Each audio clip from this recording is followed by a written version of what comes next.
बिस्मिल्लाहिर्रहमानिर्रहीम।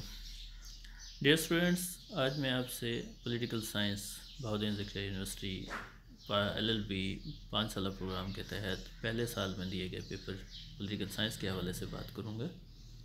अगर सवाल आ जाता है define political science and it's scope, तो आप उसे कैसे सॉल्व करेंगे। सबसे पहले आपने इंट्रोडक्शन देना है। इंट्रोडक्शन के अंदर आप बताते हैं कि एक पैराग्राफ में या एक पेज के ऊपर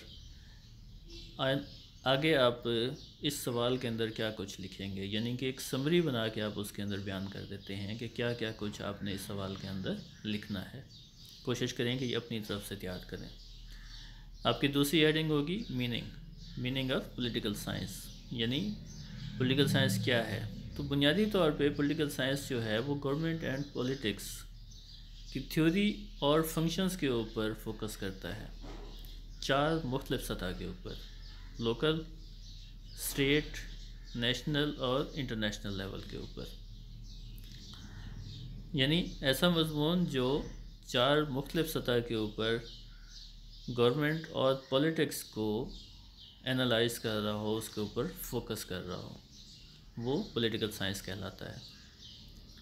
अगली हेडिंग इसमें आ जाएगी डेफिनेशंस की।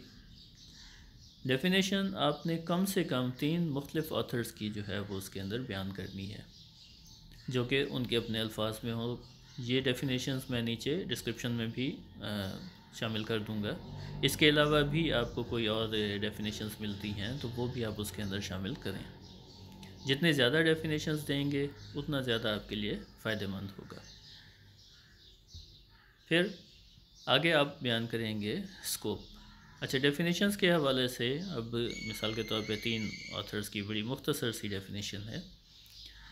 सबसे पहले डॉक्टर स्टीफन ली कॉक ये कहते हैं कि पॉलिटिकल साइंस जो है वो सिंपली गवर्नमेंट के साथ डील करती है, इसके अलावा वो इसमें कुछ शामिल नहीं करता। उसके अलावा दूसरे नंबर पे प्रोफेसर G.W. गार्डनर है। G.W. गार्डनर ये कहता है कि पॉलिटिकल साइंस शुरू से लेके आखिर तक सिर्फ स्टेट से मुतल्लिक है, रियासत से मुतल्लिक है। अच्छा, ये बात याद रखें कि जब आप स्टेट का लफ्ज़ इस्तेमाल कर रहे हैं रियासत के लिए, तो चाहे वो फ़िक्रे के दरमियान में भी आया है, वहाँ पे आपने S कैपिटल ही देना होता है।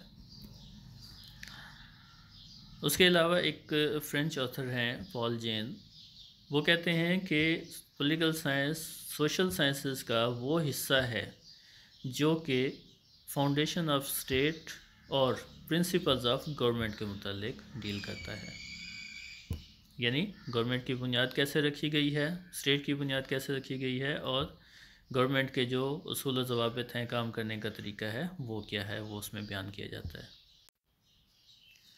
जब आप स्कोप की बात करते हैं तो स्कोप के अंदर 6-7 बुनियादी चीज़ें शामिल की जाती हैं। सबसे पहले स्टडी ऑफ प्रेजेंट है, आज क्या हो रहा है। एनालिसिस ऑफ द पास्ट है, पहले क्या हो चुका है। ह्यूमन रिलेशनशिप का नेटवर्क कैसे क्रिएट किया जाता है। स्टेट चूँकि पब्लिक के ऊपर डिपेंड कर रही होती है, लोगों के ऊपर डिपेंड कर रही होती है। उसके बाद इसके अंदर फ्यूचर में क्या होने वाला है उसकी अंडरस्टैंडिंग होनी चाहिए आपको। गवर्नमेंट का स्ट्रक्चर क्या होता है, कैसा होना चाहिए। पॉलिटिकल आइडियोलॉजी और ऑर्गेनाइजेशन क्या है।